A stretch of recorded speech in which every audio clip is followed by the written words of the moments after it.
Hey guys. All right, so we're going to try a little bit of a different format for the weekly update this week. I'm actually going to do this via Zoom and share my screen with you. We've been doing this for long enough, for those of you who've been following along, that we now have a decent amount of data to be talking about. I don't want it to be confusing with me throwing numbers out there and it being tough to follow. So I figured it's easier to actually share my screen, show you some charts, and walk you through everything. I apologize in advance. I hear my 7-year-old asking Alexa questions. So as the trivia answers come out, if there's anything interesting, I'll throw it out there. The last one was, when was the first Olympics? Some of the ones they've asked over these last few weeks have been hysterical.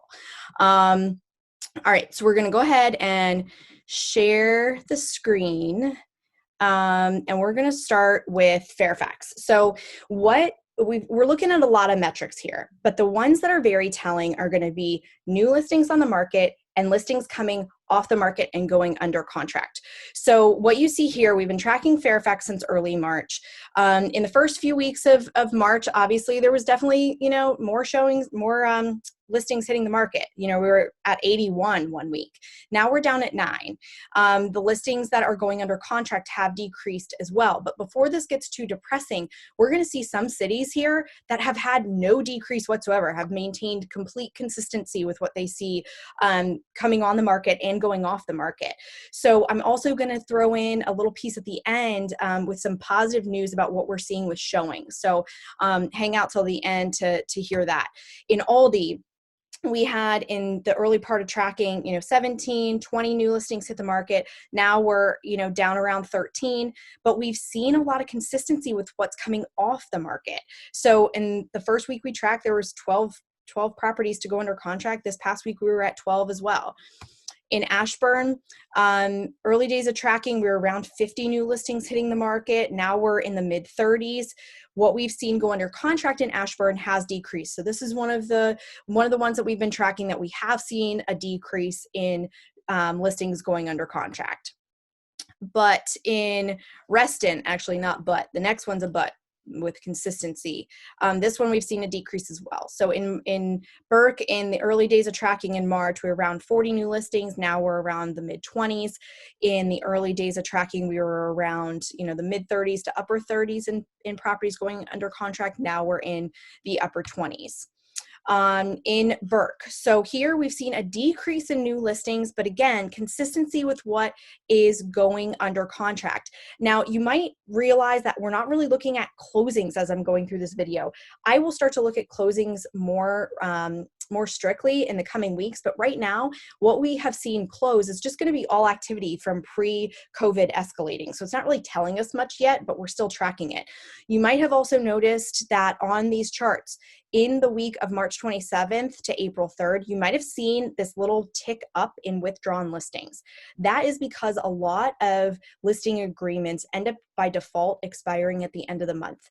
So every time we are tracking this, you're going to see this little artificial tick up in withdrawn listings right around that first of the month. So if any of you are paying close attention to these numbers, you're going to see that across the board in these cities.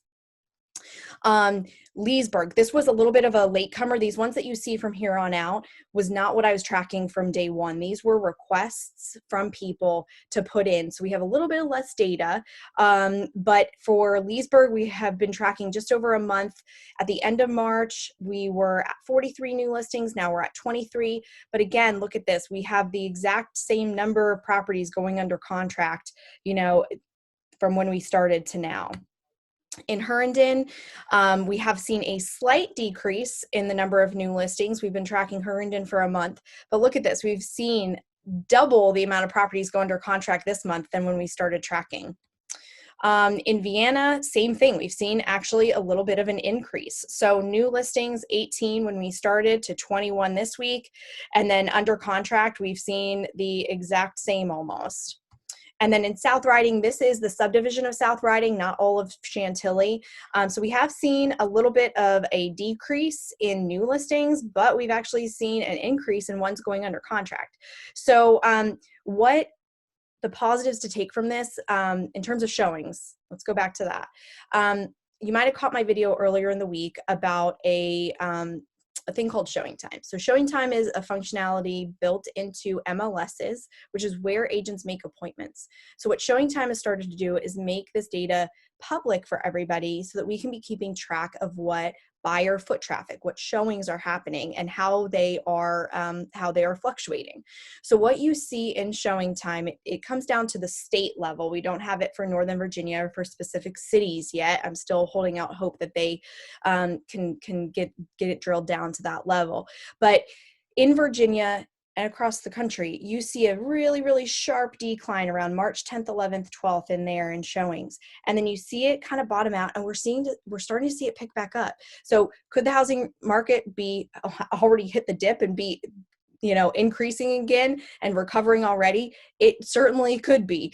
There are still transactions happening. It's different. How we're doing it is different. There's a lot of Clorox wipes involved. There's a lot of plexiglass at showings. There's a lot of masks.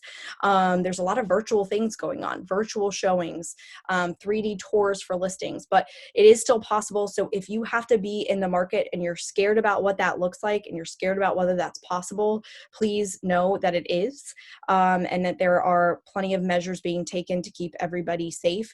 If you want to have any sort of conversation about your particular neighborhood, if it's not covered, and how all of this impacts you and your plans, I'm more than happy to sit down with you on Zoom and walk through your individual situation and what this means for you. But I will be getting this video out every week again. And if you have any questions in the meantime, let me know. Otherwise, have an awesome weekend. No more trivia. That was I got on Zoom right at the end of all the funny questions. So maybe next time. See ya.